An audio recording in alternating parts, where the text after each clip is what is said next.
Hi, I'm Laura. Hi, I'm Deanne. I'm Philippe. Welcome to our Lymond Book Club.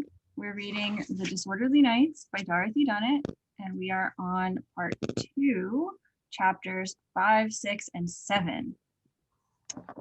I will lead this discussion, but before we dive into the details, Dee and Philippe, any initial reactions you want to share to these 3 chapters? I just would like to start by saying I am not really a reader of fan fiction, but Laura, if you told me right now that there is a buddy comedy / fan fiction between Lymond and Nicholas de Nicolay, I would drop everything and start reading it instantly. 100%, I totally agree. I love him.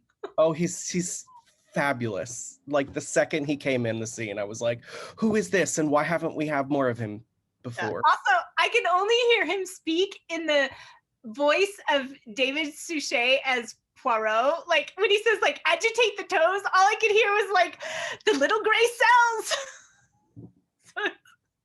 so funny. I love him. He's fantastic. Otherwise, these 3 chapters really feel like the build up to like the main event. Like I feel like everything that happened on Malta battle wise with like the 3 different sacks, the 3 different towns was all leading up to sort of like, here comes the main event in Tripoli. So yeah, I will say I felt a little bit when like they sailed away from Malta, I was a little bit kind of going, wait a second, what happened to our siege? Like it's just it ended. And so yeah, it was nice to, I mean, obviously sad, but story-wise it was good to end up in Tripoli and have this more intensive battle. Yeah, I love these chapters just because I really enjoy action, and they're really good at building up the tension and building up like everybody's trapped and you're really exhausted and it's so loud and it's so hot and what are we gonna do? And you know, these people might betray us and we might all start fighting with each other, and just like super tense situation is really fun. Yeah, the characters here are really fun. Like it's a really nice section of action, but also like super good character moments of just really funny things where, I mean, we'll get to a couple things when we get there, but yeah, it was just little delightful bits all the way through, which I liked. All right, is there any fan fiction? There is fan fiction. I have not Lymond fan fiction. But... yeah. I have not actually ever looked for Lymond and Nicholas de Nicolay fan fiction. I would imagine most of it is Lymond Gabriel at this point. So yeah, that seems like a no-brainer. Mm-hmm. Yeah, I sort of love the way there's a couple of places where Dunnett is like, she's not even hiding the subtext. I mean, it's just like, yeah, Jack literally asks like, "Oh, do you want him for yourself?" Right, and he's like, "Well, no, I want him for the order." Yeah, and there was that bit where he says something directly to Lymond about like, the implication was like there was like an ellipsis, like I don't want you sexually, you know, like, and you're like, really? So there's also the classic enemies to lovers trope, which Jarrett is building up the enemies part right now. Yeah. Except, I'm still not, I don't know. I still get this weird creepy vibe from Gabriel. I don't know. Yeah, especially later in this chapter when the stuff he pulls with Dragut. I'm like, what are you doing? So yeah. We'll get there. All right, then let's dive in. So we start with the French ambassador to Turkey, de Aramon, and he finds out about the siege from Thompson, who is the first mate of the Scottish pirate. Or sorry, from what's his name? The guy who's his first mate, whatever his name is, Stevenson, who's the first mate of Thompson.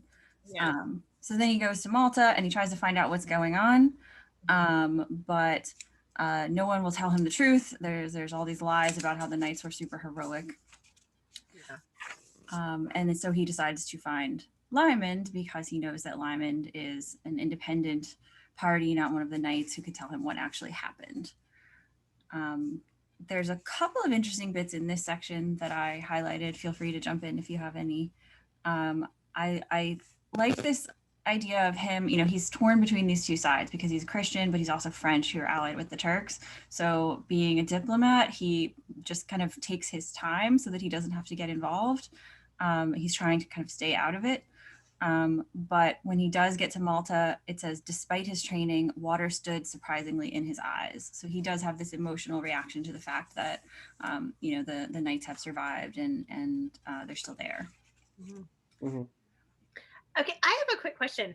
Is he actually carrying gold from the French king to the Turks? And if so, is it a lot of gold or a little bit of gold? So I think we're never actually told if he's carrying any gold at all. Yeah, right. or how much it is. Because there's like, there's all this gossip about it, but the truth is always like question mark. Right. Okay. Because I was wondering if part of his motivation, if he actually is carrying gold, which I mean, he's carrying something because they later give gifts to the, not Dragut, but the Sultan guy. So he's definitely carrying some valuables. But if he is carrying gold, I was wondering if some of his motivation was that he delayed long enough so that the gold from the French that he was carrying would not be seen as financing, like the capture of the gold, you know, wouldn't be seen as financing the attack on Malta, which is a legitimate, you know. Yeah, definitely. No, I think no matter what, the implication is he delayed because he doesn't want to be seen as giving aid to the Turks. So even if he wasn't carrying gold, he would have been accused of it. So he definitely doesn't want to get accused of having in any way supported this attack on Malta, because it, you know, it then pits Christian against Christian, basically. So he's just trying to stay diplomatic and stay out of it. And then as he comes in, there's all this stuff about how, you know, the white walls of the fort were untouched.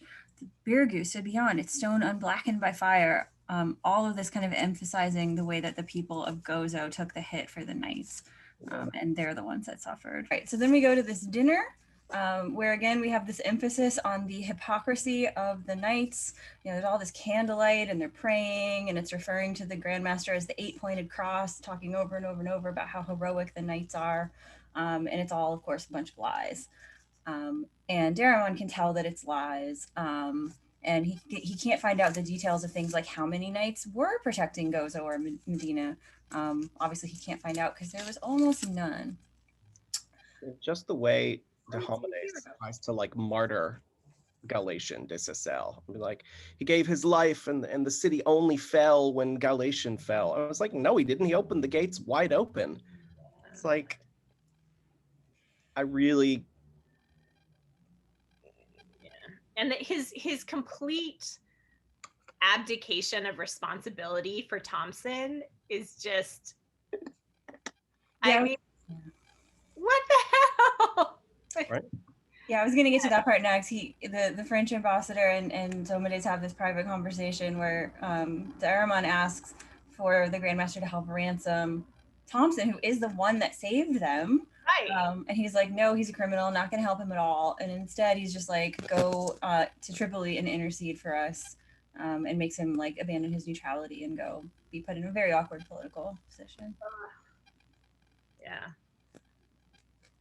But yeah, Thompson did save them, and Domades is a terrible, terrible person.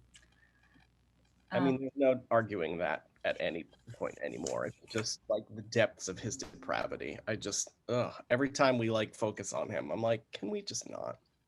He just gets like, we already know he's totally slimy and dishonorable, and it's just like every single thing he does is slimier and more dishonorable. And is there a historical precedent for like how awful of a leader he actually was? Yes, everything in this is historically accurate. All the ways the knights were attacked, etc., is really what happened. Domades really was a terrible, terrible person. Ugh.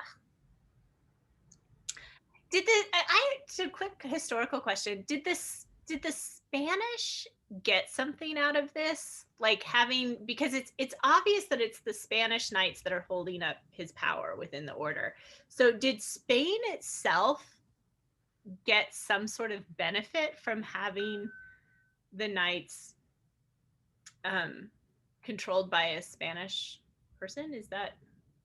I think Charles the Emperor gets the benefit because he's part of like the whole Spanish contingent. Mhm. Um, Okay. but I don't know all the details. Okay. It's not important. Yeah, I mean, they definitely Charles doesn't want the French to have any power because they're fighting the French. Right. I just think it's cronyism at its finest. It's the Spanish knights probably know that Diomedes is not doing great, but like they're gonna hold up their end of the bargain because they have this common background. Yeah, and there's this implication that the knights are kind of doing what Charles wants, like what the emperor wants, rather than what's necessarily good for Christianity. So, okay, so Daramon wants to know what really happens. So we meet Nicholas to Nicolay, and we have this whole plan that they hatch to get Lymond out of the hospital, which, well, Nicolay comes up with, where he just suddenly like clutches himself, falls to the floor, and starts rolling around in agony, thus getting himself into the hospital, where he can go look for Lymond, who is being held captive there. I love this description of him, that he was endlessly inquisitive and a shrewd judge of character, and because he was the kind of innocent enthusiast who could get himself into and out of any corner he chose. Yeah. It's just like, oh, first of all, very Lymond-esque. Very. Yeah. He's like a sort of elfin, funny little version of Lymond. Yeah. I perish, miss me. There is only one hope: the hospital. The hospital. And then he also, he has a great line that plays on the knight's vow, where he says, "But me, I am a child of nature. Not for me the chastity nor the poverty, and particularly I do not obey." Yeah.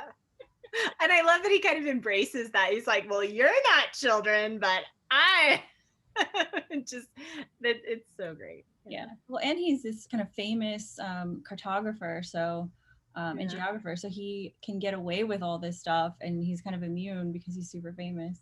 Mm-hmm. Well, and also he must be incredibly meticulous, because to be a map maker, you'd have to be, and a good one, you'd have to be incredibly detail oriented and meticulous. So it's like he's got this crazy over the top persona, but also has this attention to detail that would be super interesting.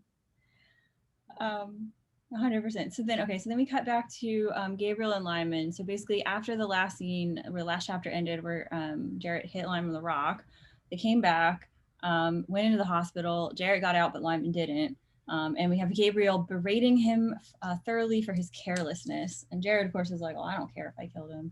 And Gabriel, of course, is super worried, like, "Oh no, you might have killed him," because Gabriel loves Lymond so much. There was this little line that says, Jarrett received the comfort of knowing that logic was on his side. And it just made me think, this is clearly self-justification on his part as a character. And he's just giving excuses to himself. And it really made me wonder, like, how is this going to play out in the future if he's able to justify, whatever action he takes against Lymond, he's able to sort of give some sort of mental self-justification for it. How is that going to play out later? Jared is shockingly like deluded and wrong in almost everything that he ever thinks. Yeah. Crazy. And like obsessed with Gabriel in this very weird way.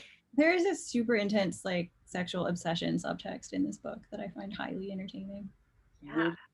I'm jumping ahead a bit, but I really think we're going to see a lot of growth from Jarrett in this book. We're already starting to at the end of these chapters, and like how he's slowly starting to work with Lymond. So I don't know. I see Jarrett a little bit. I'm suspicious. I don't know. I see him taking on this like protege role, like we've seen happen with Will Scott and Robin Stewart in the past.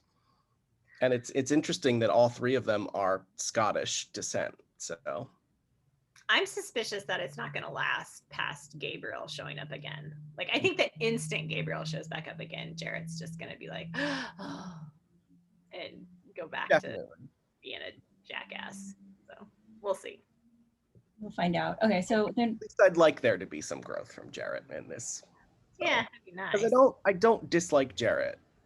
I don't understand him yet. I mean, I don't understand Gabriel yet either, but like, I don't know. Why do you not dislike him? Yeah, I super dislike him. I just don't. I think he's, you know, he's following the strictures of his order, and he's got this hero worship for Gabriel. And I still don't know where Gabriel's going to go, so I don't know where Jarrett's going to go, but I want Jarrett to replace that hero worship with something else. Whether See, I it's worship like of him. Lymond, I don't know, but I dislike him because I don't think he's following the strictures of his order at all. I don't think he cares about the knights at all.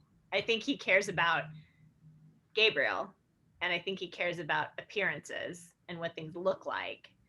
And I think he's just in the knights because it was the thing that he chose, and he's obsessed with Gabriel. But he took his obsession with this girl who died, and he moved it onto the next person that grabbed his attention, Gabriel. And I think if Gabriel told him to drop the knights, he'd do it in a hot minute. Like, I don't think he cares about them at all. but I don't think Gabriel would ever do that. So No, but I think his loyalty is not to God or faith or any sort of, you know, higher honorable power. I think it's just he's obsessed with this guy that he thinks is walks on water. But why? Like, why is he so obsessed with Gabriel? What is it about Gabriel?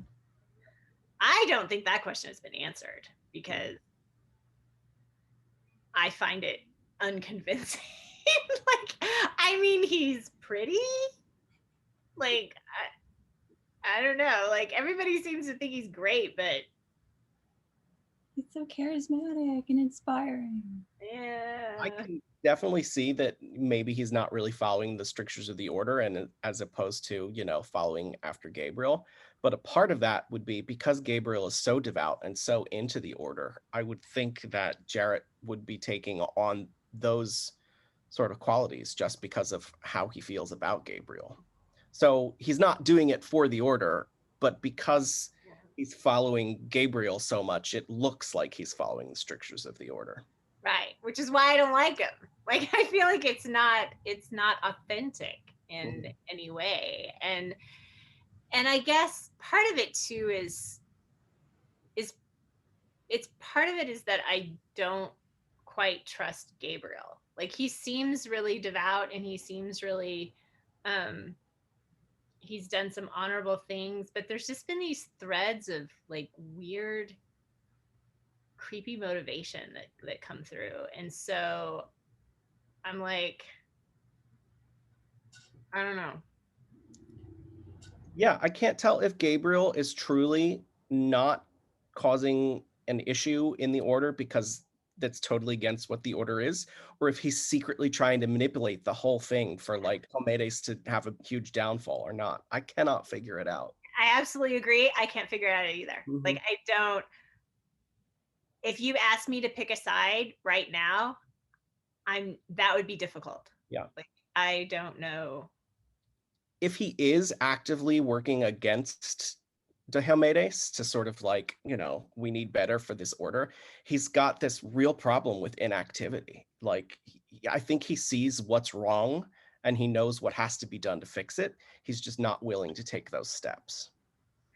So I feel like this is a little. So I feel like there are kind of three options here. Like, either he's following the structure of the order and obedient to the powers that be and not rebelling against him at all. So that's one option.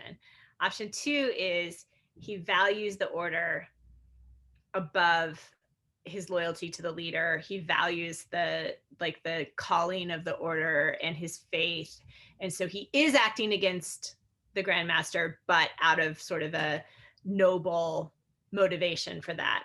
And then option three is that he's selfishly motivated and is trying to somehow manipulate power and is working against the Grandmaster for his own ends. I do not think it's option two.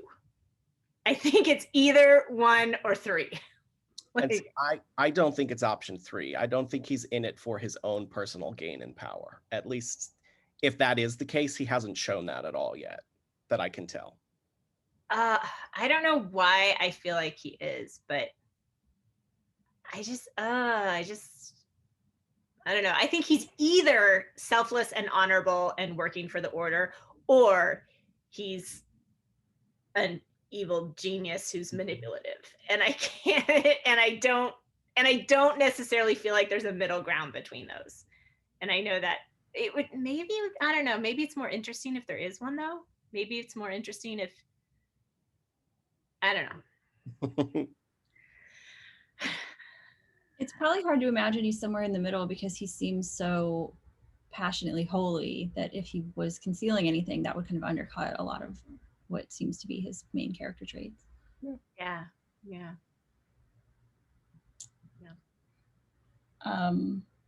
I, at this point in the book, was in a similar boat as you guys. So I don't want to say anything more. That's good to know. Okay, I feel like I'm glad of that. But I love hearing you two talk about it, so please do keep bringing up this really interesting question. I'm really hoping that we're not having another Liam wrote issue where we're missing some major clue that it's one way or the other. I don't think so. She's gotten better as a writer, I think, in like dragging out the ambiguity in these situations. Yeah. All right. So anyway, we're back to Nicolay. He's in the hospital. Everybody comes to try to take care of him because if harm befell him, it would do more damage to the order's reputation than Dragout's galleys. And then it's just this hilarious scene, and it's so funnily written too, where he clutches his stomach, he throws his food, he won't take his medicine, and he constantly screams for Desor, the other guy, to come get him, who came to see him at regular intervals by every conceivable route, but without discovering a trace of the missing Lymond. It's just hilarious. I just want to point out that in the last section, Desor was like chastising Nicolay. He's like, you fool, they'd find out in 5 minutes. Get up, we are not children. And then we jump to this, where the entire hospital was worried about Nicholas de Nicolay. In his first hour, the Knight's Ward, he received visits from basically everybody, and none of them can figure out. So he clearly is fooling them. It worked gloriously. Oh, yeah, definitely. Yeah. And they're deeply concerned because if this guy dies, they're going to be in trouble. So it's like, so then the two of them have a conversation, and it's also, again, it's super funny. An orderly passes by, and Nicholas Nicolay let out a mechanical yelp as the orderly passed by. So he's like faking being sick while they're conspiring. And he's basically being told like, all right, drop it, we're leaving. Like, just, it didn't work, but you can't find him, let's give up. And Nicolay, of course, is like, no way. Turn my back on a new part, never. Yeah. So he goes exploring in the night. He literally does the thing a teenager does when they sneak out at night and like, you know, puts a pillow in bed. I love this bit about he waited for the war to be quiet, and then when a man in search of natural relief might find himself by mistake in several strange places. So it's like, oh well, if they catch me, I'll just say I was looking for the bathroom, which is totally like every single spy movie you've ever seen, right? If somebody's wandering around when they're not supposed to be, you just say, oh, I was looking for the restroom. Mm-hmm. You know? It's a classic because it works. It works. So he goes looking. Finally, he gets to the morgue because he's a little sobered at this point because he figures if Lymond's in the morgue, it means he's dead. And he does indeed find Lymond in the morgue, at which point he swears and the corpse dies. Yeah.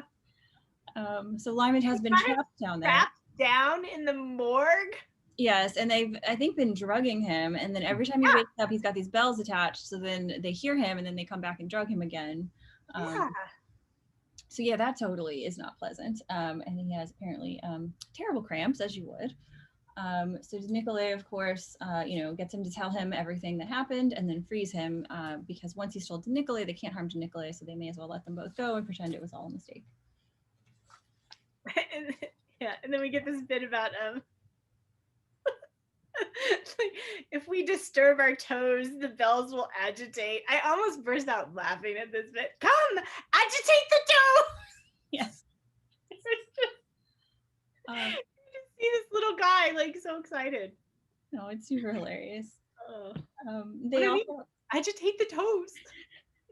I just Yeah. love the enthusiasm he has for this like new quest. And like the way that he sees it on page 156, he says, "Turn my back on a new chart? Never." So Yeah. like this adventure to him is, you know, Oh, it's having fun. exploration. And Yeah. that's like the core of his character to this point. I mean, Yeah. I don't know how long we'll have him around. I hope he sticks around, but who knows? Well, being a geographer or a cartographer at that time meant exploration. So that is true. Like that's what he is at his core. He's an explorer. Um, so then they also have this little exchange about how de Nicolay made the map that got Mary Queen of Scots safe out of Scotland. He actually didn't make it, but he supplied it. And he realizes that Lymond also contributed to that escape, as we know from Game of Kings. And this is all de Nicolay's involvement in providing the map is a true historical fact. So again, they're kind of bringing to light something that is an actual connection between the history and the character. Okay, so then they escape after kind of embarrassing the people that have been keeping them captive, basically. They then return and talk to Gabriel. And we have this moment where Lymond and Gabriel reunite. And it's this like super intense moment where it says, you know, they're talking about Gabriel and his reaction. All movement stopped. His face, already serene from prayer, gathered light, and so transparent a joy that Jarrett Blythe, striding after the half-glimpsed newcomer, stopped at the door. "Thank God," said Gabriel, and switched his tone instantly to an ironic apology. "I suppose our mistakes are now proclaimed to the world." So his reaction to Lymond is like, "Oh, you're alive." Super over the top. Like, And the light comes into his face because he loves Lymond so much. and I have to ask, like, why? I mean, I get that Lyman is this amazing person that people are just drawn to, of course. But I don't quite understand why Gabriel is having this intense reaction to him like this. Like, is it that Lyman has been challenging him and he's attracted to that? Is it, I don't know. Like, it feels a little bit out of the blue. Like, why is Gabriel so, I don't know, responding so strongly? Yeah. I think part of it is the challenge of trying to bring Lymond over to the order. You know, it's like it's a task. It's a Herculean task. It's something that's going to take a lot of effort to do. And if I can do it, you know, I don't know. I know there are some people out there that are motivated by challenges. So Do you think he's really motivated by, I guess here we go back to what is he motivated by? Because I don't know. It just feels like, does he really care if Lyman joins the order, or does he really care if Lyman follows him? yeah, I don't know. Yeah, I don't know. I mean, this whole bit where he says later about he's like, "I desire," he said abruptly to Lyman, "to call you Francis." Which, what? Is that permitted? It is out of affection and dot dot dot. Here we get this ellipsis and let me think about it for a while. A purely spiritual love. It's like, what? She was writing a slash fanfic in the 70s.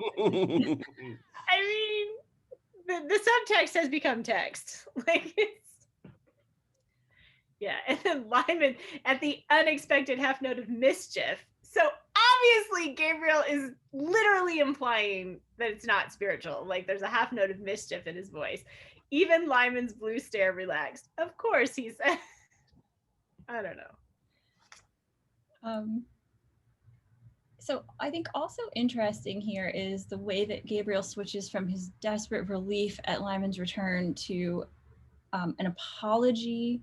And then he also says he is back as bloody-minded as ever, I suspect. So like he's super happy Lymond has returned, but then he's like kind of implying that Lymond expects him to apologize and calls him bloody minded.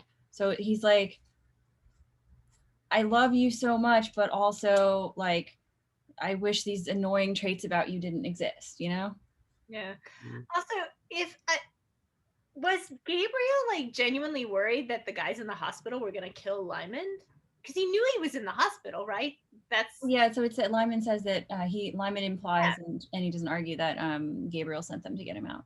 right. So Gabriel's the one who actually orchestrated this whole like the ambassador knowing where Lymond was and assuming that the ambassador would do something about it. So Gabriel knew he was in the hospital. So was he worried the guys in the hospital were gonna kill him or something? Because otherwise his like extreme relief that Lymond has shown up seems a little. Well, maybe he thought Lymond was really ill because of Jarrett throwing a rock at his head, which is a legit, possibility. Yeah. He was pissed at Jarrett about that. That's true. So then he asks if Lymond forgives him for, sending Jarrett to throw a rock at his head. And he says, it's what I have done on behalf of the order. I could not let you go to Gozo. So he's got this like, I want you and I want the best for you and I want you in the order and I have to protect you by stopping you from having autonomy to do what you want to do. Yeah. It's a weird guy. I don't know. So then, of course, Lymond declares he's going to Tripoli. And they're all, shocked and upset. But he says he's going 1 to rescue Una, 2 to rescue Thompson, and 3 to fight for Tripoli. And Jarrett, Gabriel then says, I'll go with you. And Jarrett has this thought about Lymond, this horrified thought, this is the death knell of the order. And he falls into a surge of renewed hatred for Lymond, who had robbed their greatest hope so lightly of peace.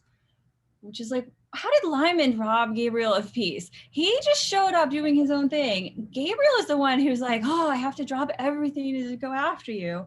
Like, he didn't ask Gabriel to become obsessed with him. How is this his fault?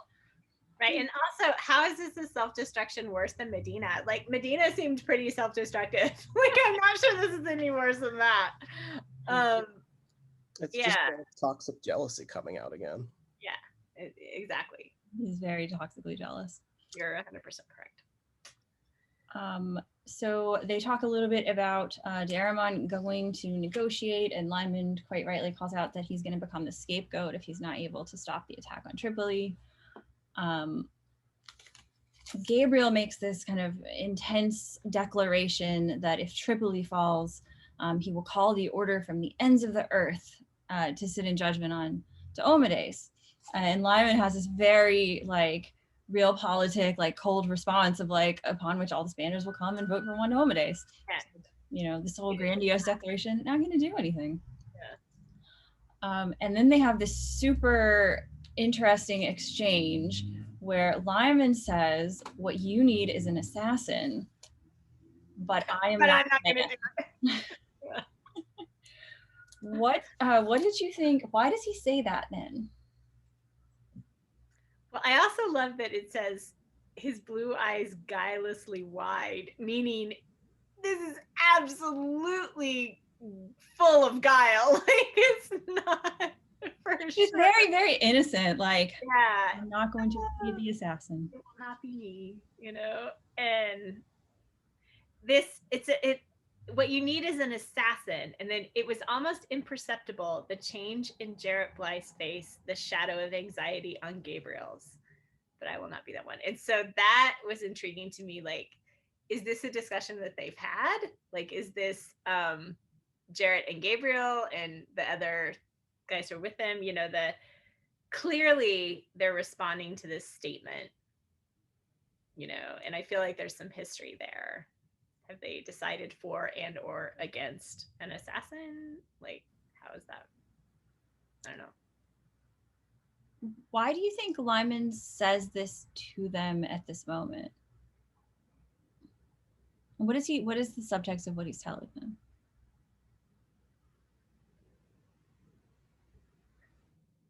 Their cause to change the order is hopeless. I mean, it doesn't matter what they do. I don't know. Why I would, explicitly what he's saying. I guess, why would he think that someone wants him to be the assassin? Like, why does he say he's not going to do it? No one asked him to.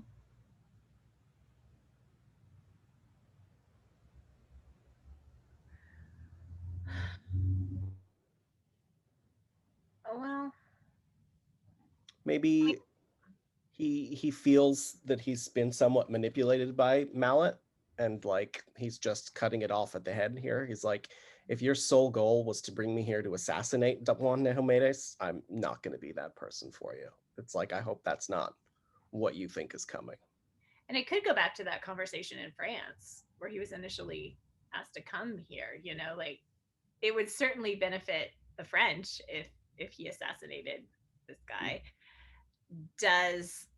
Is Lymond capable of this? For sure. Like, could he do it? Yeah. So I don't know.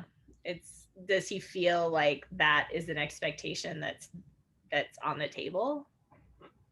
If he were to do it and got caught, it would be the end of him. He would be the scapegoat to take all the blame.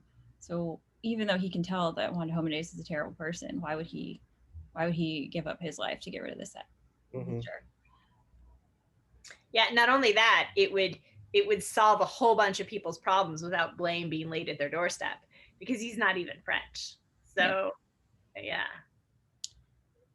It would certainly solve certain people's problems if Lymond were to assassinate Homenace. But he's not going to do it. So and none of those problems are Lymond's. No, he's just, that's why I really enjoy him in this section, because he doesn't really have like much skin in this game aside from trying to save Una. But like everybody's, you know, again trying to manipulate him just like in the previous book. Everybody wants him for something or other, even if Gabriel's motivations are entirely pure and he just wants him to join the Knights and be a hero. Still, it's another person like seeing his talents and wanting it for their purposes and not wanting like him to find his own. Okay, so we go to the voyage of the French to Tripoli, which Gabriel, Jarrett, and Lymond are all going. And there is this great little moment where Lymond quotes a Turkish bracelet that they had found that says, "I do not come to Malta for wealth or honor, but to save my soul." So he keeps drawing these parallels between the Knights and the Turks, and he keeps just trying to be like, you're not any better than them. They're not any worse than you. You're all people with your own flaws. Yeah. And then he has this conversation with de Villiganyan, which is kind of similar to the one he had with Gabriel, but in this case, he's basically accusing de Villiganyan of getting him set up there, basically to get one of the Frenchmen made Grand Master, potentially by guile rather than by assassination. So he's brought there either to kill the guy or to expose the truth of how rotten the guy is so that they can get rid of him. But either way, he's there to, you know, benefit the French and get the Grand Master out. And de Villiganyan like strongly denies bringing him as an assassin. And then in terms of him, being, getting rid of him by guile, he's like, well, isn't it true that he's terrible? So why is that a bad thing? Mm-hmm. And Lymond has this very strong reaction where, he says something about, them being, they deserve to be honored for, their passion or their heroism or whatever. But he says, but I am not at all sure that Christianity's best hope is not that the order of St. John of Jerusalem should disappear from the earth. Which is quite a blasphemous and dangerous thing to say when you are a Christian with the Knights who are Christian, and they already are suspicious of you, and now you're saying that it might be okay if they all just disappeared off the face of the earth. He certainly is not holding back and telling them what he really thinks. I mean, the implication of what he's saying is not necessarily blasphemous against Christianity, but he's strongly saying that they are no longer good, like they're no longer good representations of Christ, which, I mean, true. He's, I think, genuinely morally outraged about what happened to the people of Gozo, and he hates their whole let's go kill the Turks thing, because he knows that Turks are people too. Yeah. So, yeah, it's interesting. Mm-hmm. I mean, Lymond's not afraid to make the bold statement. Not at all. No. To his own detriment at times. Mhm. All right, any final thoughts on that section? Okay, so we go on to Tripoli. We follow Una, who's on the same ship with Dragut, and she and Galatian have a very unpleasant trip, particularly for Galatian. Basically, the Turks show up and they call on the Knights of Tripoli to surrender. And we get a little bits of Una here, like a sea animal. She could and did close in upon herself against all affliction and shock, assimilate the suffering, and show meanwhile an uncaring face. So she's kind of just like withdrawing and not caring what happens to her. Poor Una, not a good thing. No. And then, Straight Galatian. yeah, like I said, he has an unpleasant trip. And then she thinks about Lyman. She thinks Frances Crawford had in any event passed her by lightly and coldly as, of course, she desired. Una. Trying to convince herself here. Yeah. It's like, did she desire that, really? This handsome man who gave her the best night of her life, and she desperately is in need of rescue. Like, she wants him to rescue her. Come on. But she doesn't want to want it, and she's trying to force herself to not want it. For sure. I just feel really terrible for her. Anyway, so at the same time, Jarrett and Gabriel and Lymond and Nicolay, they're all going to Tripoli as well. Lymond, of course, as we saw him do before in other situations, he takes the opportunity to learn everything he can about Tripoli. And basically, it's super strategically important because it's at the end of a really important trade route. And it's in a lot of, it's very difficult to defend, so it's in a lot of danger.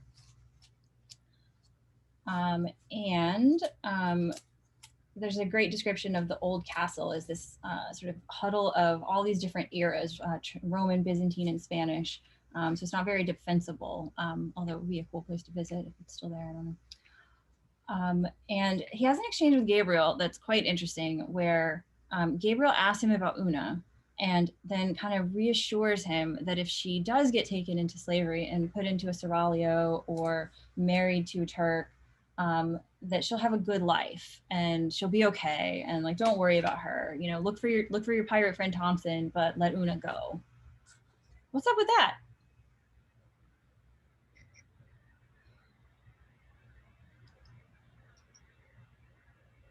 Yeah, I don't know. I mean,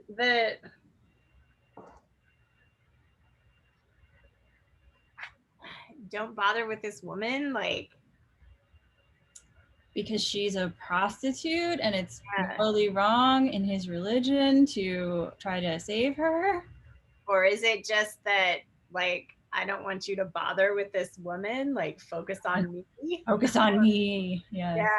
Or is it just like, it isn't worth your time, she'll be fine, focus on things that are more valuable to the order? You have such potential, pursue your dreams, don't let her hold you back. Yeah, it's not the last time he tries to remove her from the equation either. No. Yeah, more coming here. So they talk about Thompson, and Lyman makes this sarcastic comment. He saved Medina with his false dispatches from Sicily. The Lord surely will look after his own, knowing, of course, perfectly well that the Grand Master refused to save him. And Jarrett, of course, is exploding with anger, as he always is. Gabriel says, come and be baited in comfort, meaning like he's just trying to like snipe at you, so like come out and talk in the open. And I don't know if that's actually true. I don't know if Lyman is saying this to bait Jarrett or if he's just saying it because he's disgusted by the hypocrisy and he's taking every opportunity to rip on it. He's bitter about it. And like these men are making, or this leader has made these dishonorable choices, and Lyman's disgusted with them. And I'm not sure if it's any personal dig toward Jarrett at all.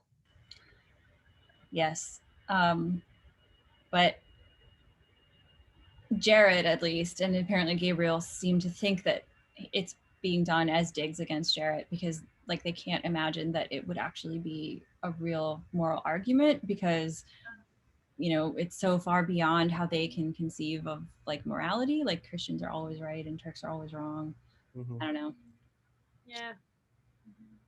And then that kind of continues into this philosophical debate about why they're there and whether like their cause is good and his is like worldly and greedy. And he kind of argues with that and says, I run risks to improve my lot in this life, you to ensure your comforts in the next. You are under orders, I am not. The Turk worships and kills just as you do. What offends you in him? So again, he's saying like, you're acting like your motives are so much more pure than mine, but you have the same, you're trying to get your just comforts in your next life. You're fighting to go to heaven. So why are your motivations any better than mine? And like, again, he has this very humanist, like, I respect human beings and don't want to just kill them because of their religion. So why do you think you're better than that? Yeah, and it's like they can't even comprehend the argument that these people are just as good and just as bad, like, as us, like they're just human and we're all motivated by the same things under different names. Like, that argument makes no sense to Gabriel and Jarrett. Like, they can't even comprehend what he's talking about. Well, and Gabriel says, you love malice, do you not? And to trifle with blasphemy. And it's like, there was no malice in what he just said. Yeah. I mean, it's blasphemous from their perspective, but it's not malicious. It's just, yeah. Also, what was this next line? Most of us came to the order for an unworthy cause. So Gabriel's implying that he has an unworthy motivation to be there. Jarrett lost a bride, you need not remind him. He hesitated, had a power I was reluctant to use in case I became led astray. What's that? Yeah, I wondered that too. Yeah. Like, I don't think we know, but I'm super intrigued. Keep it in mind. I think actually we get the answer on the next page, or 2 pages later on 168. Jarrett asks what faults Lymond has found in Gabriel, and Gabriel answers. He says, for love of me, I can ask men to do all that I wish. I could grow to love this power too much. So he joined the order. He's saying he joined the order because he's so amazing and so charismatic and so phenomenal that whenever he asks people to do stuff, they just do it. And that's so dangerous that he could have this power over other people. So he has to control himself by being in the order. That is BS. Yeah, that is a bunch of baloney. So the order gives him some structure and some holy motivation so that he can channel his leadership skills into the greater good of killing Turkish people. It's almost like he's saying, like, if I wasn't in the order, I would be a sociopath. And so I have to be in the order so that I don't control the lives of men. What? I don't think the order is stopping him from being a sociopath. Yeah, I'm like, I don't know. Like, this was one of the things that just made me go, what? So, yeah. So they also have this conversation about the order and how it can be either de-weaponized or redeemed. And they talk about leadership of the order. And he's basically saying, right now you don't have strong leadership, so you're being used as a tool. And the implication being that the Holy Roman Emperor Charles is using them to further his political ends at their expense and the expense of the people and places they're supposed to protect. And basically Lymond's telling, you either give up and let the Christian nations deal with it, and maybe they'll unite instead of squabbling with each other, or you have to make yourself so strong that you can dictate your own terms, meaning get a strong leader in place. And this is where, Gabriel's under Wanda Omedes, meaning that guy's not going to be a leader. And Lymond's answer is no, nor under Graham Mallet. And again, we have a situation with the blood suffuses Gabriel's face and he turns red. The implication... people had ever witnessed it. Mm-hmm. It's the second time Lymond has done this. Yeah. He did it before with that comment about one man didn't do as much. Yeah. And to me, that implies Gabriel's angry in this moment. The red, that's an implication of anger, the red flush on his face. It could be anger, it could be embarrassment. Yeah. But do you think it's embarrassment? Well, I don't. the previous time it happened, the implication was that it was embarrassment, like that Lymond had inadvertently shamed him. I'm not going to tell you what I think it is, but you guys should discuss it amongst yourselves. I don't think. I mean, the blood spreading under the golden skin over the royal bones. Do we know his? It just means he's got like great bone structure. Like, is he like? He's just super hot. Or something? Stained Gabriel's face as few people had ever witnessed it. Through it, Gabriel smiled steadily, still unaware. Yeah, I don't know. I don't think he's embarrassed. Why would he be embarrassed by Lymond saying, "No, you shouldn't be the leader"? I think he's angry. Because he doesn't want his ambition to show, and the fact that somebody else caught on to it, perhaps. It's like, oh, I guess maybe I'm being a little bit more transparent than I thought I was. It's like he holds himself up to be this holy, virtuous man and does all these things to not call Juan de Jimenez out. And like, you know, but maybe there's secretly a part of him that wants that power, that wants that ambition. And here Lymond is calling him out on it. And he's like, shit, I didn't think anybody saw that. Yeah, I just don't think he's that unaware of his own ambition. Like, I think he's angry that I think he wants the power. I think he's denying. He had that whole speech about why he wouldn't accept, like he wouldn't rebel and wouldn't accept the power earlier, but I don't know. I can see it as either way. I don't have a definitive answer yet because I don't know what his motivations are yet. So yeah. So Lymond ends up with Lavalette. That's the guy who's in charge of Tripoli, right? No. Yeah, so Lymond goes through each of the potential leaders and he lands on Lavalette. Lavalette is one of the French knights who was in a senior position when they were back on Malta. He's in Malta. They've talked about him a few times, but okay. No actual interaction with him. So for some reason, I thought he was the older knight that the Grand Master had shipped off to Tripoli. Okay. That's Valier, I think. Okay. Close name. All these French names that start with B. So with Lavalette, it's interesting, right? Because Lymond found out about him by hearing about him. So he knows his capabilities and his reputation. So even though he spent all this time with Gabriel and very little with Lavalette, he's come out favoring Lavalette. Mm-hmm. I will also point out, this may be slightly spoilery, but it's not really, that the main capital of Malta that you go visit as a tourist is called Valletta. Oh, yeah. Well, I thought this line was interesting too, where it says, so when Gabriel says that you'd hardly spoken to him, he says, "I've heard of him from every knight I could reach," said Lymond. "It is sometimes better than meeting the man himself," which I think says something about Gabriel, like that Lymond has met Gabriel, has spent a significant amount of time with him compared to the other knights in Malta, and yet it's the hearsay from all the knights that he's talked to about this other guy that makes him choose the other guy, which makes me wonder, what have they been saying about Gabriel, and why was it not hearsay about Gabriel that made him pick him, which again makes me go back to Gabriel's angry about it, not like, I don't know. I think he thinks Lymond should pick him. So we then have the exchange about what faults Lymond found in Gabriel to not choose him over Lavalette. And this is where Gabriel gives a line about, "For love of me, I can ask men to do all that I wish."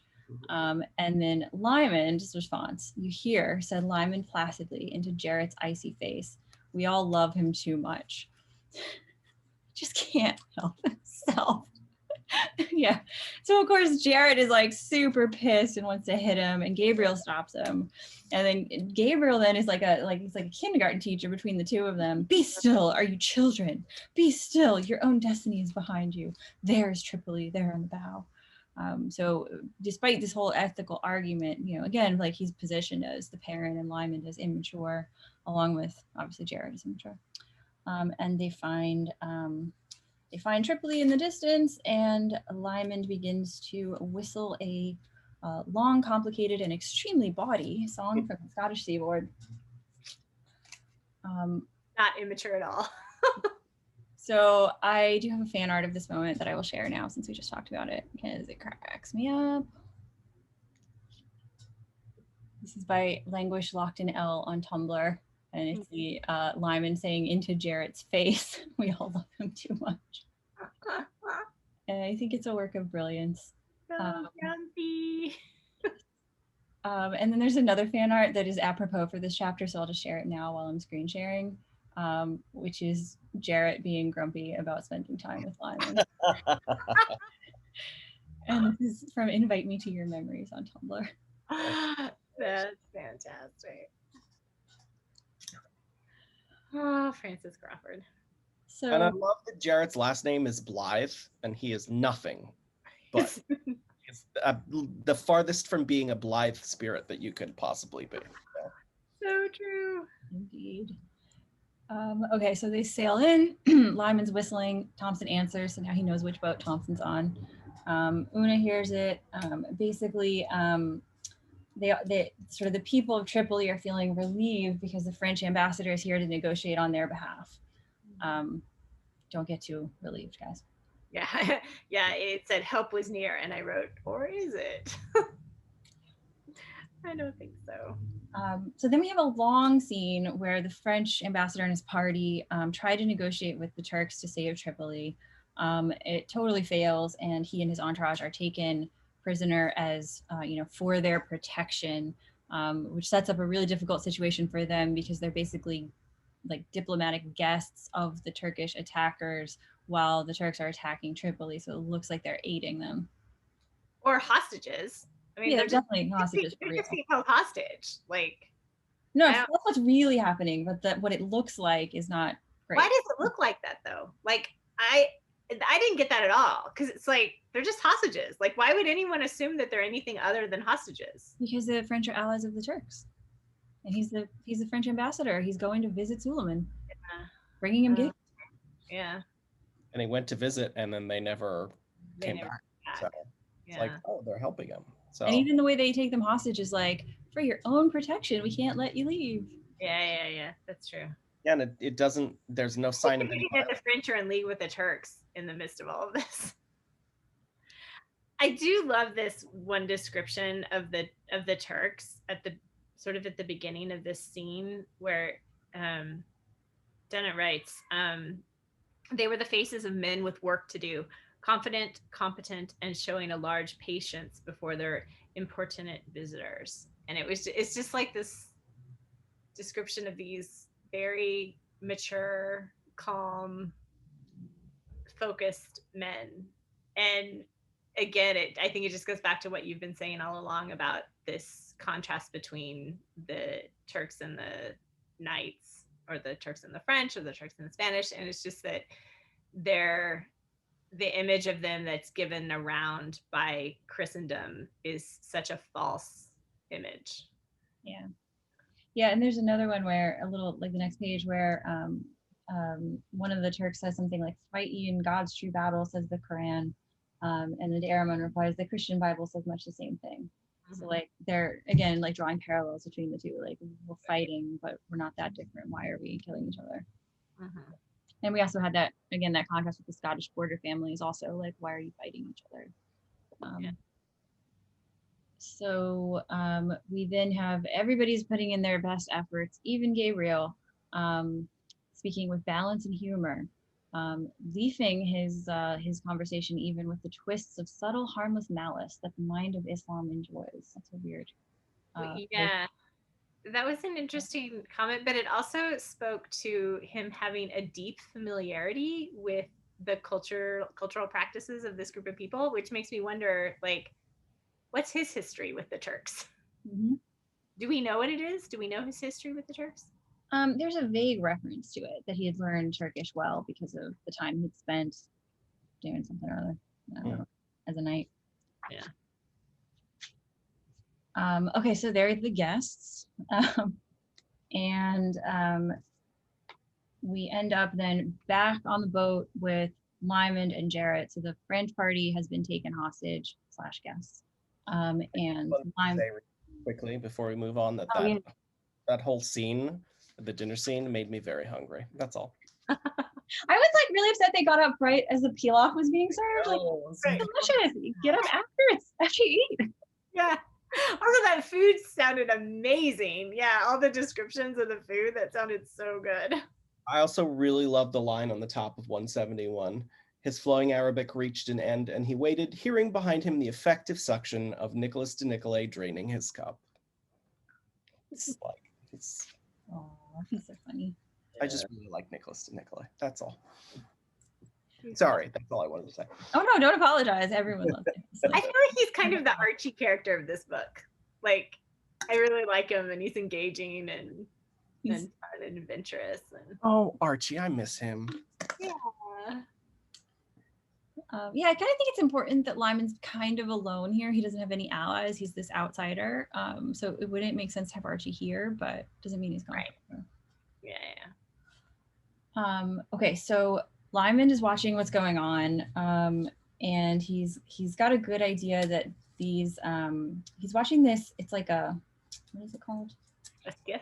A skiff, like a boat, yeah. And he's realizing that these Calabrian shepherds that have been brought there are actually trying to like plot an escape by sneaking stuff out to this boat. And then he realizes that that could be a way for them to get in. And then he also realizes that the Turks are coming up to them and about to attack them or take them hostage. And so he basically maneuvers to get him and Jarrett away, escape, and get into Tripoli. But he does it in the way of like picking a fight with Jarrett, and they have this like knife fight and chase after each other. And it's super dramatic. It's like the most dramatic way of getting someone to escape with you. Yeah. I love this line where he says, well, Mr. Blythe, he said, sympathy in the light voice. If you won't fight for money and you're frightened to fight for Jesus, you might as well come in for the bath. And then like throws him overboard. Yeah, and then when they're in the water, kill me now, sweetheart, if you can catch me, that is. Yeah. There's like a super like sexual subtext in this too. He's like flirting with him to get him to chase after him, to get him to try to kill him. Is the idea that Jarrett would have stayed on the boat? And like, do you think he would feel like he's betraying the order by abandoning ship, or maybe he would have stayed on to fight, or maybe he wouldn't have believed Lymond and would have insisted on staying in the boat to see who was coming for them, or maybe he would have like gotten captured or killed. Yeah, he probably would have gotten captured. So Lymond manipulates him to definitely escape. Probably also Lymond is annoyed at him for his ridiculous behavior and is intentionally like teasing him, but I don't know, maybe not. But he knows Lyman knew exactly how to get it done. He knew exactly which buttons to push. Oh yeah. Get Jarrett to sort of abandon post and come after him, effectively probably saving his life. Oh yeah. So then there's also just a line that I just like super cracks me up about Jarrett. Beautifully built and hard as iron, Blythe's compact body hit the sea side by side with Lyman. I don't know if that's our omniscient narrator who's like super hot for Jarrett, or if Lyman has like a crush on him. But it just amuses me every time she describes Jarrett like that. Yeah. Okay, so they're in the water. Meanwhile, we're back to Una. And we have this scene where Gabriel comes and visits Una in the tent where she's being kept with Galatian. And if the first moment she sees him, she goes pale, and then she realizes that it's not someone she knows. So there's this brief implication that she thinks it's Lyman. She has this intense reaction, and then realizes it's not. So then we have the scene with Una and Gabriel where basically he finds out she's pregnant. He finds out Lyman doesn't know. He doesn't want Lyman to die for Una. She also doesn't want Lyman to die for her. So they make an agreement that he'll help trick Lyman into thinking that she's dead. Yeah. Thoughts on this?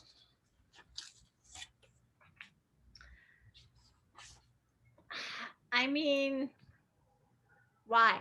Like, I just feel like the motivations here are super sketchy on his part. Yeah, I was saying her motivation makes perfect sense. She has low self-esteem, sure. and she doesn't want to be hurt. Yeah. I mean, it could be he's just doing what she's asking, but I don't think it's that simple. I think there's definitely something else going on here. So he says Lymond is a man of destiny who should not be wasted, implying that being with Una means being wasted. And she doesn't see through that because she also doesn't think highly of herself. Right. And I just, and even if he's being 100% sincere, which I don't actually think he is, but if he is being 100% sincere, like the arrogance of him to decide what is and what is not the waste of someone else's life, like, I mean, it's very patriarchal. This is a patriarchal society. This is a conservative, order. He maybe believes that he's doing the right thing for everyone, keeping her, sending her off to a semi-happy ending and keeping Lymond for the greater good. She also, there's a couple moments here where she tries to be silent, but she can't resist asking about Lymond. And then when Gabriel says he's here, she turns crimson from breast to brow. So another moment of someone turning red. What's going on with her in that moment?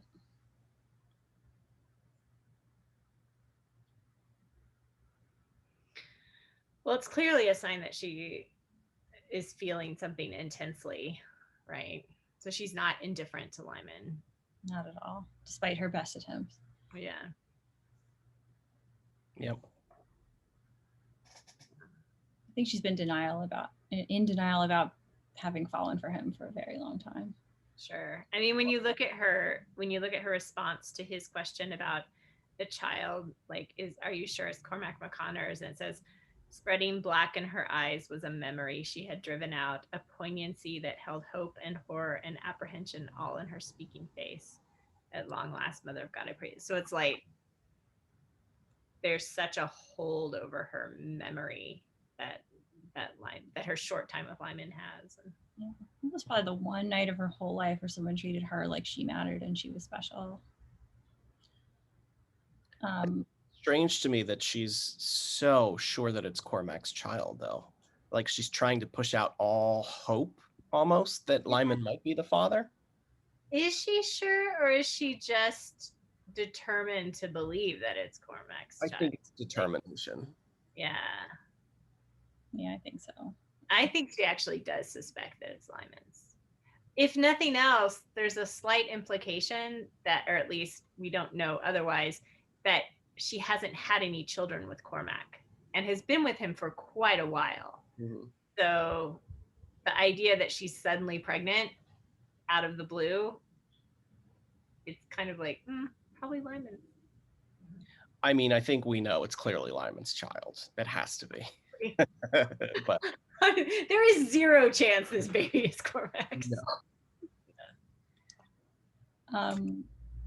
So she does say, she tells Gabriel, you'll never make a monk out of him, which is undoubtedly accurate. But he's just saying, he only wishes to see him live to choose, meaning like trying to save Una is going to get him killed and they must save him. He's so important. And so he then says to her, sin must be paid for and better in this world than the next. So this is how he's kind of convincing her to agree to not tell Lymond and pretend that she's dead. She's paying for her sins by not being rescued.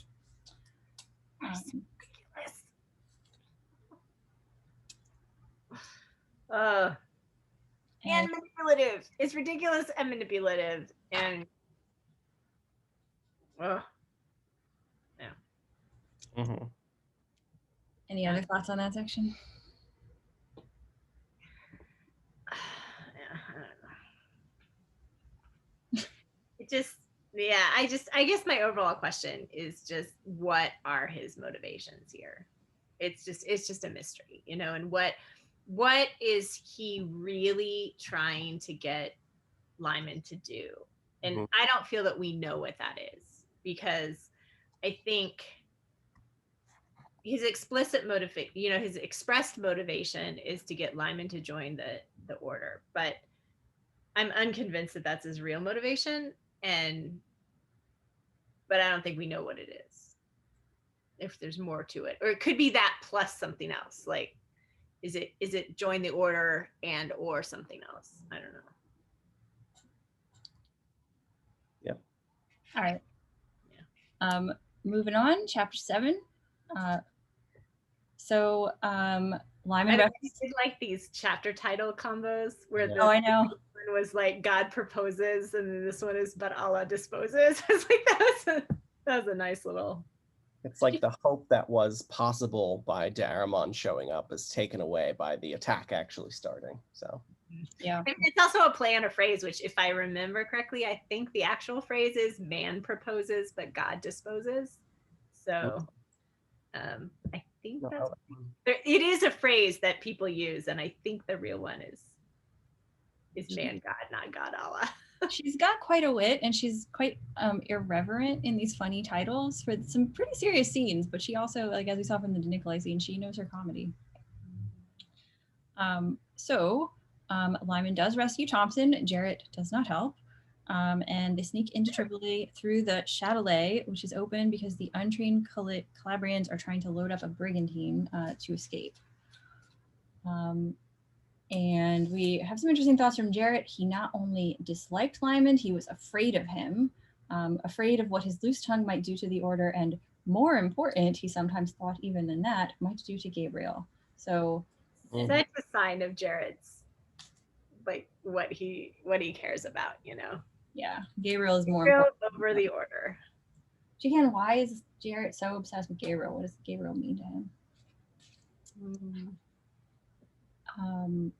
So they rescue Thompson, or Lyman rescues Thompson, and then the way they enter is really funny. They entered unchallenged and then created hysteria by inquiring politely for a commander.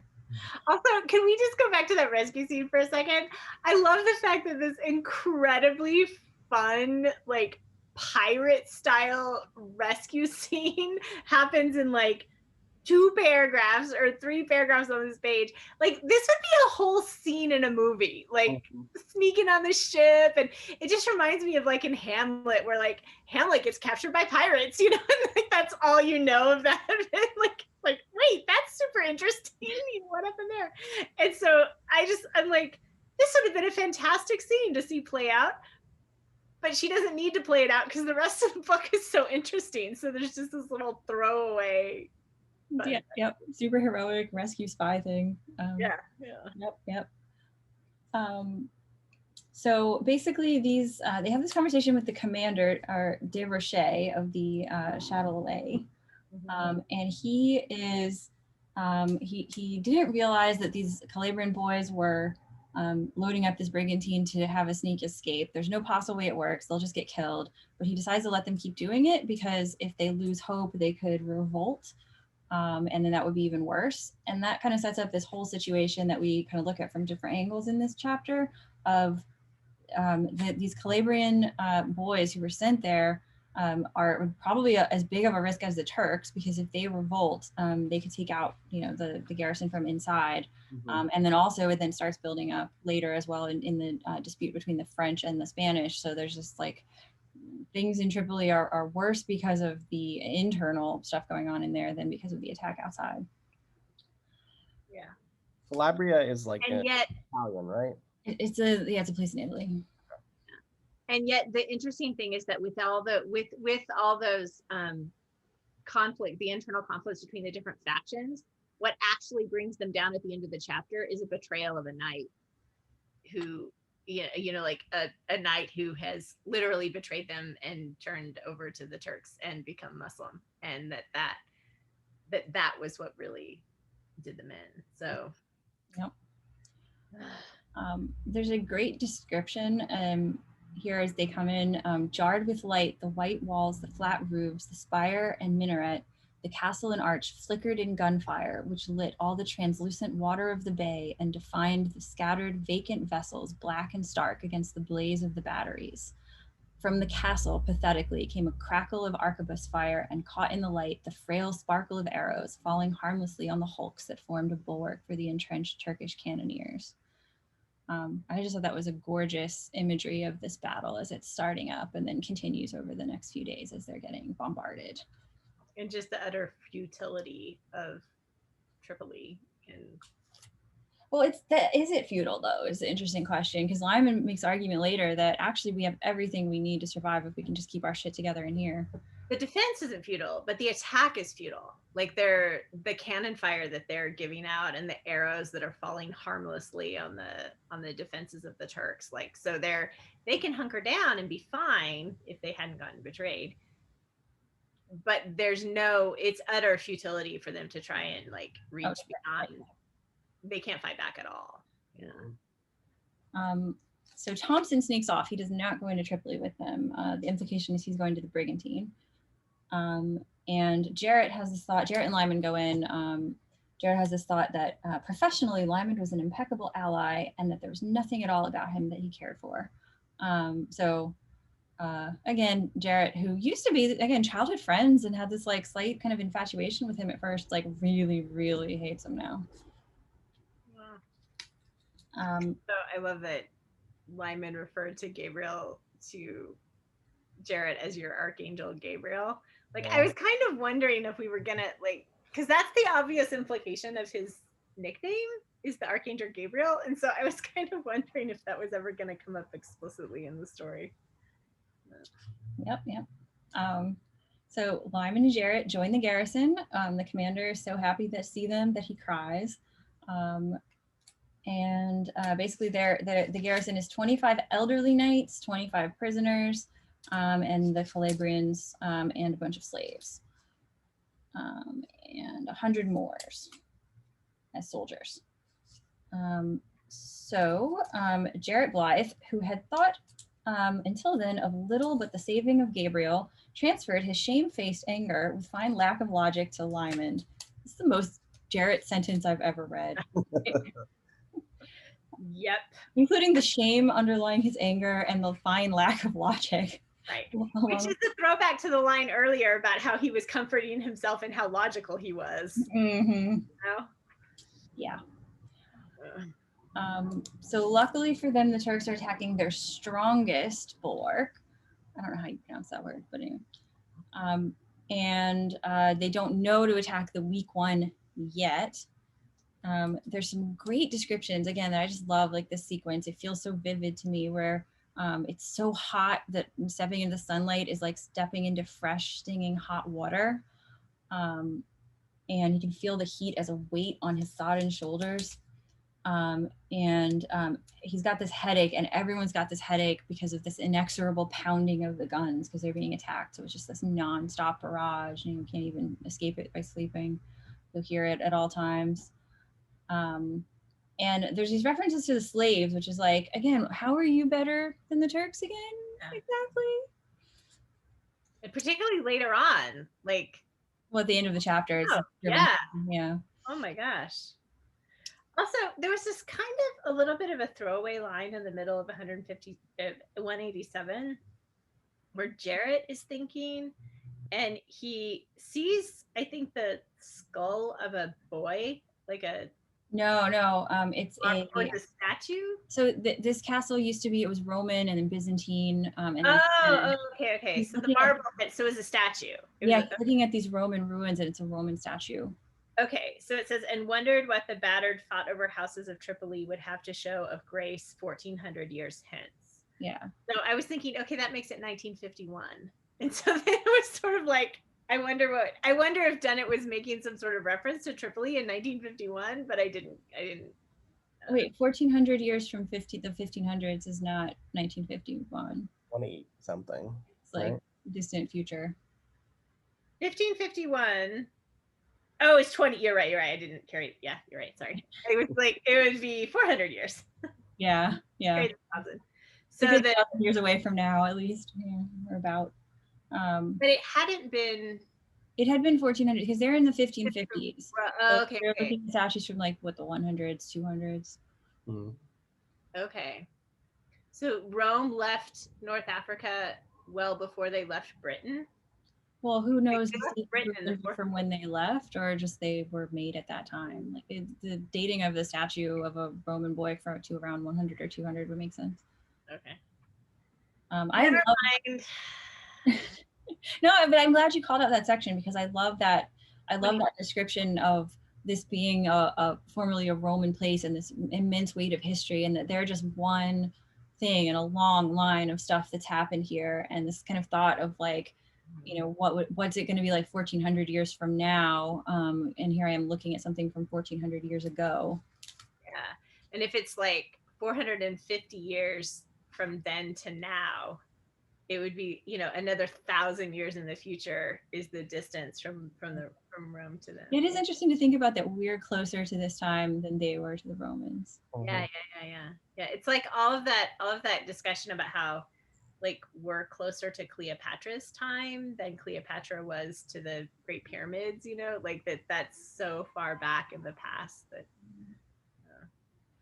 it's really interesting. Anyway, so he's wondering where Lymond is, and he finds out Lymond is in the hothouse. And of course, he's like, "What the heck is he there?" But it makes perfect sense because one of the biggest threats to their success is the potential rebellion of these Calabrian boys. So Lymond, of course, makes friends with the potential betrayers because now he's going to know what they're up to, and he'll be able to influence them. Jared, of course, is like, "What is he doing?" You know. He's just getting up to more malice. Well, he's like, you should be working on the walls, and you're in this sauna with these chickens. What are you doing? Little baby chicks. Yeah. Which is genuinely a good idea in the middle of a siege. Like, definitely. You know, protect the food supply. Right, and Lymond makes a great point. Like, they're not going to do any benefit as part of the garrison, but they can do some benefit to like making sure people have food. Yeah. And Jared at first is wanting to be like, Lymond hasn't been doing any work at all, but then he looks at his hands and realizes, yes, he has been working really hard.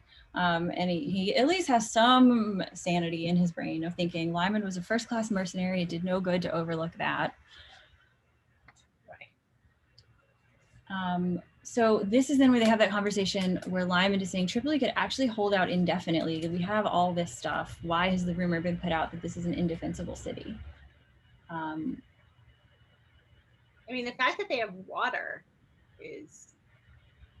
Yeah, they've got all this artillery, ditches, weapons, you know, food and water. They're going to be fine if they just, you know, except for this one wall that they need to defend.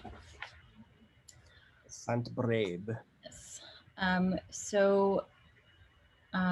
Then Jarrett goes and talks to the commander. He's prepared a list of stuff they need to do.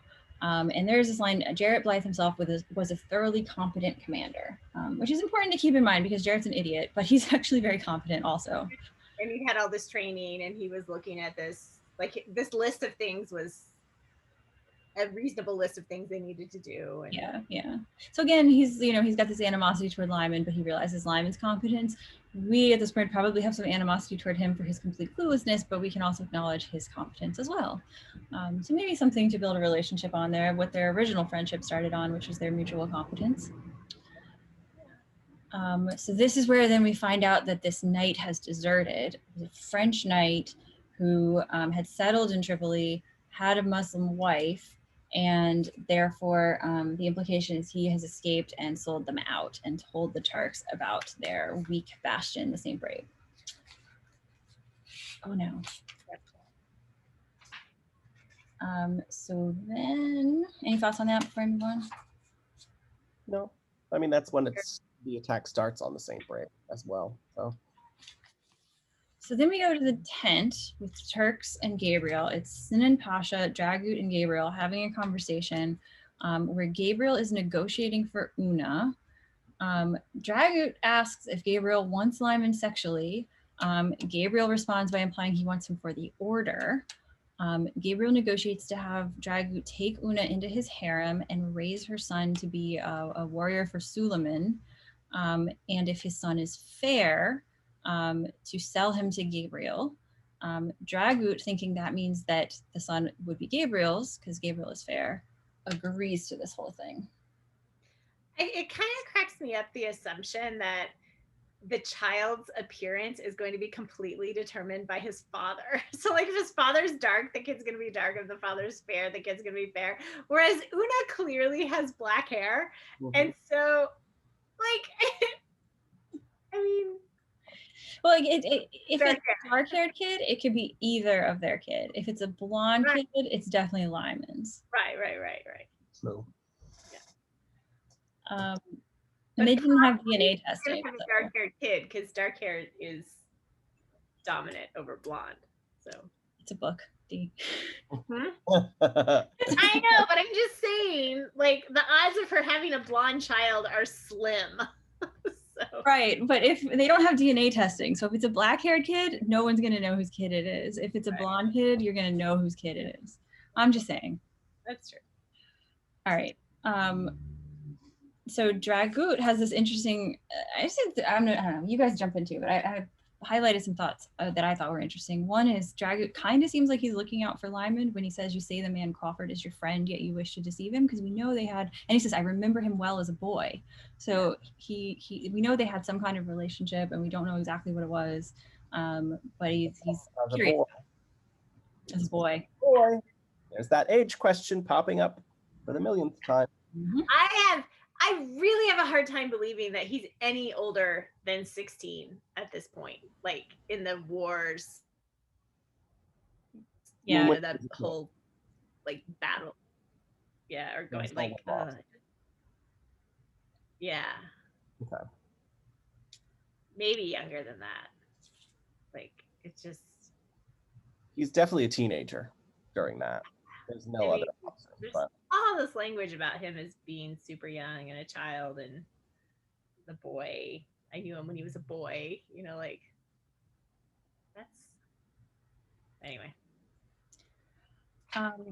So we do get some backstory, or this is all historically true, around how the Ottoman Empire built its power in large part by taking the children of the people they conquered and raising them to be their leaders and servants in their empire, but they weren't allowed to get married and have children and start their own dynasty. So they could have a great life themselves, but there was no hereditary power aside from the sultan. So basically this child could have one of those great productive lives, but wouldn't be able to have a family or, start a, future line. I mean, smart. And it's all historically true. You can read about it, different ways of doing things, I guess. Anyway, so what did you guys think overall about that? What was Gabriel's motivation? This is just another super shady thing that I cannot explain away yet. I mean, he's either doing it to rescue Lymond's child for Lymond, or he's gonna hold him ransom over Lymond at some point, hold him hostage, like, hey, I have your kid, by the way, so now you have to do what I say and join the order. I don't know. But even the fact that he's concerned about Una and yet deceiving, he's concerned about Una enough to go into these negotiations, which he doesn't have a lot of power in. He's a hostage, so he doesn't have a lot of power in this situation anyway. He's spending some of his power in this situation to help this woman that he doesn't know, that's the lover of this guy that he's got, and we're not quite sure what's going on with how he feels about Lymond. And then he does this whole thing about her unborn child. Yeah. And I don't know, it's just weird. Are we supposed to think that he's super selfless and is just trying to oh, there's a woman in trouble, I'm gonna help her? But is he actually concerned about Una, or is he just concerned about the unborn child? Because effectively, if the child is blonde-haired, fair-haired, he's going to separate that child from its mother, which is a horrible thing to do. Yeah, but why does he care? I don't know why. So I just find this very confusing. Why is this the thing that he cares enough about to spend this amount of time on? And he's not actually trying to free Una. He's basically saying, well, your life will be fine in the seraglio of this person. So yeah, the ultimate thing here is that choice for you, basically. Yeah, she's gonna be separated from Lymond permanently, and he's sort of done this all he's already said, like, I'm gonna lie to him and tell him that you're dead. So not only is she gonna be permanently separated from him, but she's not going to have any expectation of him coming to get her. She's not going to be like going to escape and come back to Scotland or anything like that. So she's going to be permanently separated from him. Like, is that part of his goal? It seems odd because, again, why does he care? Well, Lymond can't be a Knight of Malta if he's raising a kid, and he can't be Gabriel's secret lover if he's busy with Una. So, yeah, I don't know. yeah. I'm gonna very much enjoy when this all falls into place, I think. So, however it falls into place. Same. Because it will fall into place. I trust Dunnett to do that as much. So. Also, I did sort of love Dragout's response to Gabriel's saying, like, I don't want him for myself. Like Gabriel's like, oh no, I don't want him for myself. And Dragout's head jerked towards the shabby black of the knight's habit with its cross plain on the shoulder. For that? So he's like, really?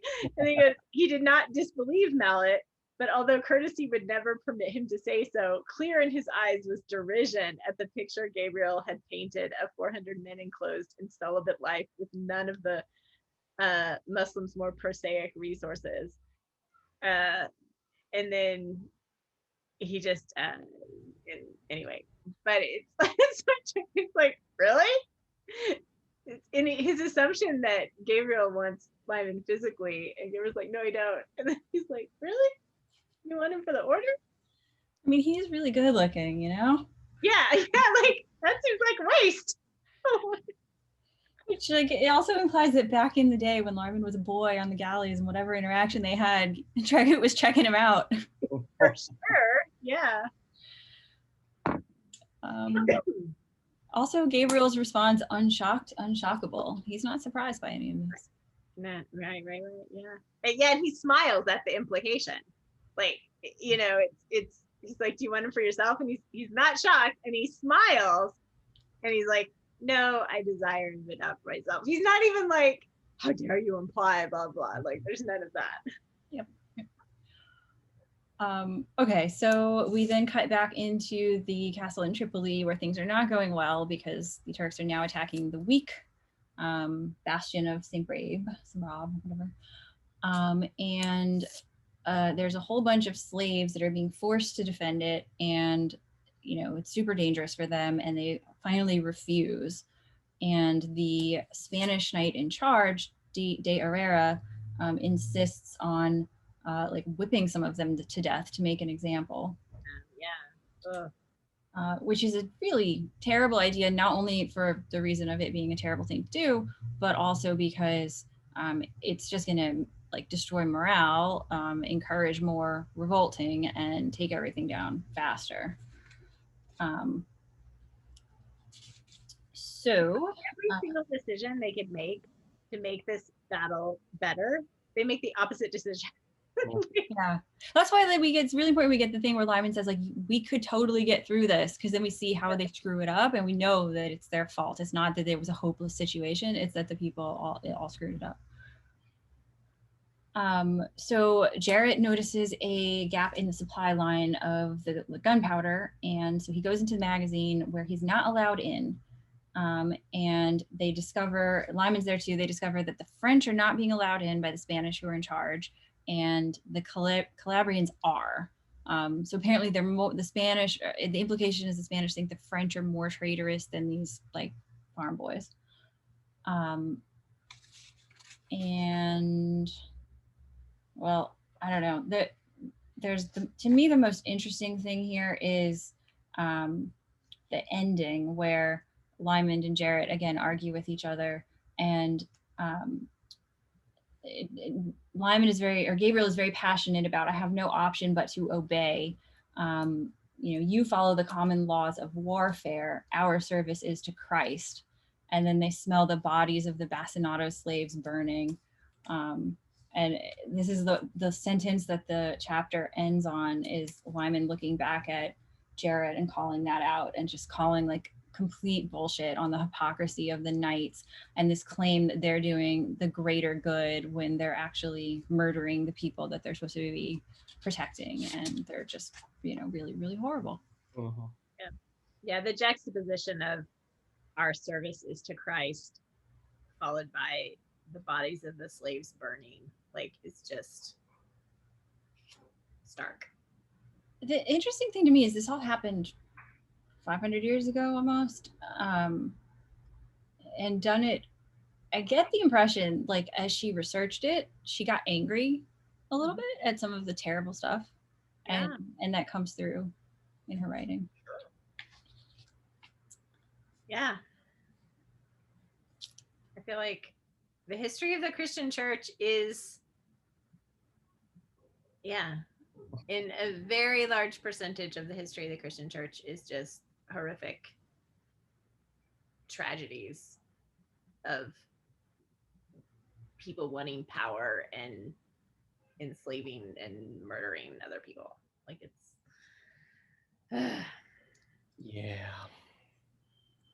So a couple other things to call out here. One is the magazine, the space before it, because they're not actually allowed in, but it used to be a Roman bath, and it's still got these murals on the wall.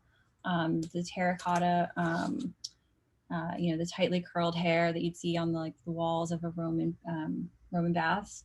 And it again reminds you of the history of this place that they're in, that these used to be a Roman fortress. And now they're reusing it as this magazine. And I don't know, I just find all the descriptions really evocative of the weight of history and how they're just one piece in this long line of battles and stuff happening here. And this, you know, also this implication of, you know, the people taking baths 1400 years ago. How would they ever imagine that this now is going to be like a magazine where arms are stored? And then also, I just quite enjoyed the argument that Jarrett has with them, the Spanish who are not letting him into the magazine, where they say they're not allowing him in lest he be tempted. And he says, tempted to do what? Start a real defense against the Turks? By God, if I'd thought of it. yeah. I like that too. Jarrett can be entertaining at times. And again, we have this whole, like, religion and politics were in opposition and politics had won. They're all knights. They're all on the same side. They're all sworn the same vows, but because of the politics, the French are not allowed in. And then the reason he meets Lymond there, Lymond had full of plans for an enchanting little shop of special grenades. That's why he was trying to get into the magazine. Mhm. And he still sounds inhumanly fresh. Which is very Lymond, right? Even no matter what he's been through, he always sounds great until he doesn't. And the implication that Lymond says is he thinks the Spanish are hoping the Calabrians will revolt because it'll get a surrender faster and maybe they'll survive somehow. And he talks about, you know, if you could, basically, if you could take over and kick out the Marshal and the Spanish, you could get the Calabrians on your side and take over and save the fort. And that's where Jarrett then goes into the, like, I will never revolt, I can't disobey my vows thing. Any other thoughts? I just feel like Tripoli is doomed. I mean, I can see like a last second Hail Mary plan launched by Lymond to save it, but like, I don't know. I kind of feel like Tripoli is doomed because in real life Lymond wasn't there. So like even if he would come up with some harebrained scheme of like dressing up the sheep in helmets or, you know, something, like he wasn't actually there. So whatever happened to Tripoli happened. Mhm. I feel like probably this betrayer guy, the knight who betrayed, I'm guessing that's a historical reality, and like this barrage of artillery on the weak side of the fort and all of that. Yeah, all this stuff is historically accurate except for, you know, Lymond and Jarrett and Gabriel. Yeah, so it just makes me think that, yeah, Tripoli is doomed. But I'm super curious about how Gabriel and the French ambassador and everybody are gonna get hooked back up with Lyman and Jarrett. How are Lyman and Jarrett going to get out of this? Yeah. Is Thompson gonna come back into it somehow? Is he out on that boat in the harbor somewhere, or did he like sneakily sail his boat away? Like, we don't know for sure, but that was the hint. yeah. So is he gonna come back into it somehow? I mean, Lyman definitely risked his own life to rescue Thompson, so there's a debt there. So is that gonna come back into play? Are we headed back to Scotland? What's happening? And what's going to happen to Una? Yeah. And whose baby is she carrying? I just don't know. Definitely carrying Lyman's baby. I love that we called that last book. We're like, maybe Una's gonna get pregnant. Like, He's definitely. mhm. Very good poker face there, by the way. Oh, you guys impress me when you guess things. Like, you do really good because I can't tell from your face, like, for guessing right or not. I do wonder if I'm sorry, I don't know why that's beeping. I do wonder why. I wonder if I don't think this is going to happen necessarily, but it could happen that Una disappears into the Ottoman Empire, like into the Turks, and then this kid comes back years later as something. Like, this could be, I don't know how far Dunnett planned out her books. Like, if she understood where she was going first, like, did she plot out 6 books at once? I don't know. I think she had a pretty good idea, but okay. So then, well, that makes it more likely, actually, is that if Una like vanishes into the depths of the Turkish world, but then like 2 books later or 3 books later, or like halfway through the last book or something, this Lyman's kid shows up, you know, out of nowhere from, like, that might be interesting. So I don't necessarily think she has to be part of the rest of this book, although I would like her to be, like, it would be nice. I don't think she's gonna get rescued though. I think it's I mean, maybe she will, but why do you think she won't?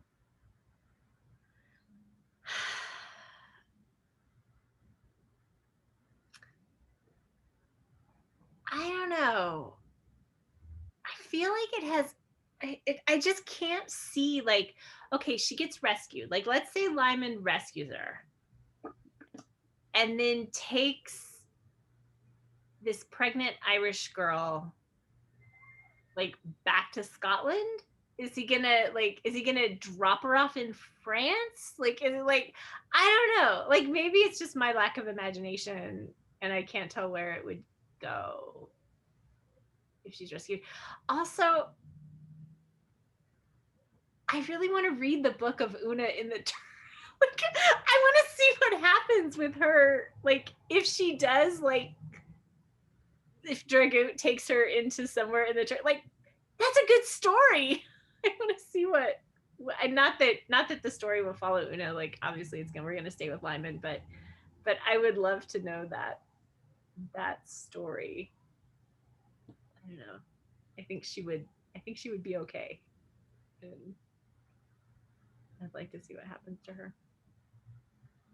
Especially if she could learn to speak the language really quick. If she could pick up Turkish really quick, I think she'd be fine. Like, I just get the feeling that she can really hold her own. And from the way that these guys are described, it seems like, I don't know, I'm intrigued to see what the role of women would be like in this culture. I don't know. I have so many things that I can't say right now. Yeah. Not yet. Philippe, what about you? Any hopes and dreams? I really want to see a transformation in Jarrett Blythe. I want him to not be such a jerkwad. Terrible. I can see him as being this. There's been a protege type character in all 3 books now, and I see him as fitting that role. So, like, I can see Lyman slowly working on him to, like, dissuade him from his beliefs and his ways, and be like, there's a better way of doing things, and I'm going to show it to you. I feel like I think you're totally right. I completely agree with you that he's like the Will Scott Robin character of this book. I feel like each book they're getting less sympathetic. Like I have less sympathy for Jared than I did for Robin. And Robin was like murdering people, you know? So I don't know. Like I'm not sure I want him to be all I don't really want Lyman to take him under his wing and, you know, fix him or whatever. It's I don't know. And I did want that for Robin. Like I really wanted Lyman to step up and mentor Robin, and I genuinely don't care about Jared in this situation. So.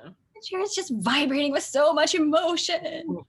I don't know. I feel like he's done it to himself more than like I feel like Robin I had sympathy for him because I felt like he had been treated poorly by a succession of people who could have helped him out. Whereas it seems like Jared just life handed him some bad circumstances and he just decided to like blow up at it and like not like it doesn't seem like he was necessarily I mean, yeah, his fiance died, which is tragic. You know, I'm sorry that his fiance died, but it happens. Like, you know, I don't know. Philippe, what do you like about him that you're wanting to see, like the promise that you see in him? I can't quite pinpoint it. I really did like him in the beginning when he was excited to see Lyman and they were rekindling their old friendship from Scotland. I think Graham Reed Mallet is getting in the way of that. I think he's totally using his hero worship on that to sort of fixate on this hatred, this really quickly grown hatred for Lymond. So I don't know. I think if do you think Mallet is orchestrating some of that? it's possible. Yeah, I mean, I think I hadn't really thought about him being very intentional about that, but I think that's interesting. How would he have orchestrated that? Or just, I mean, it wouldn't take much. Just like subtle looks, and he could totally push Jarrett further and further towards. Yeah, I mean, and when someone is as obsessed with you as Jarrett is with Graham, it's really easy to use that obsession to manipulate them to do your bidding. So it goes back to that power that he's so scared that he has, you know. And he joined the Knights because he's scared of his power. Like he's just, what if he's just using that same thing to get Jared, to manipulate Jared? I don't know. It all boils down to who is Gabriel and what are his motivations, which we don't have a clear answer to yet. So I don't know. I agree. I think at the end of the last set of chapters, I was like 50-50. He's a good guy, he's a bad guy. Although I do like the idea that he's more complex than just black and white. Like I think it's more interesting if he's shades of gray. But to simplify it, last time I think I was 50-50. Now I think I'm like 75-25. He's a bad guy. Like I think I'm leaning more towards, I don't know. He just feels creepier. Yeah. How about you, Philippe? He feels creepier after these chapters because everything he's doing with Una and the child just doesn't feel right in my stomach. It feels wrong, and it could turn out that he's really just trying to save Lyman's child, but yeah, I don't think it's that simple. If Gabriel does turn out to be the villain that we're slowly, I think, imagining him to be, that's kind of what I want to see Jarrett get rescued from. Not rescued, wrong word, but like I want to see Lyman sort of convince him, like, hey, this guy that you're infatuated over is not good. It's like, come to the light. So yeah, I agree with that. If this has been like Gabriel subtly like maneuvering Jarrett in these sort of extreme emotions and towards anger towards Lyman and all of that, if that has been happening, then I'm more sympathetic towards Jarrett. And want Lymond to intervene more. Yeah.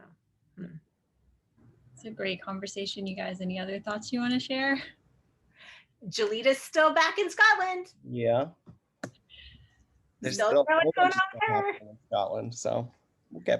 And also, the more that we talk about Gabriel in these ways, the more that I am concerned that Jolita is more sinister than she appears, because the language around the descriptions of her was so like beautiful and innocent and pure, and there was all of this like sort of presenting her as this almost angelic creature, which is similar language to what Gabriel has, even to the literal, his nickname is Gabriel, like it's this very angelic language. And yet there was a few places where Jolita just, I mean, we didn't spend much time with her, but like the little bits of her having like mischievousness, and maybe she said some things to Philippe that were intentionally cruel. We don't know for sure, you know, and so it just makes me wonder, like, if Gabriel is this manipulative, dark character that he may be, is Jolita also a manipulative, dark character? Yeah. So I don't know. She could be. Or she could be another victim like Jared. She could. I mean, she's young. She's what? She's 16, I think. Yeah, I think so. I don't know. I've known some pretty horrible 16-year-olds too, so I'm not sure age is all that much of an excuse. But yeah. She's just sitting in the back of my mind as like this character that is lingering in Scotland and what is going on. And yeah, you know, even if Lymond leaves Gabriel behind in Malta, Jolita's waiting for him at home, so the story's not over. Yeah, exactly. So. Anything else? Nope. All right. Well, thank you, everyone. We will see you next time. Bye.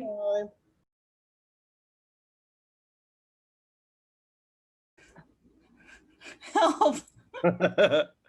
You need the microphone? She's just like looking at you like, why are you trying to do this? You should be petting me right now. Oh. Oh. Oh my God. She's like, but I need you. But I need you. Harlem, you're such a good kitty. It's okay. I love that we're still recording. You should definitely put this in some sort of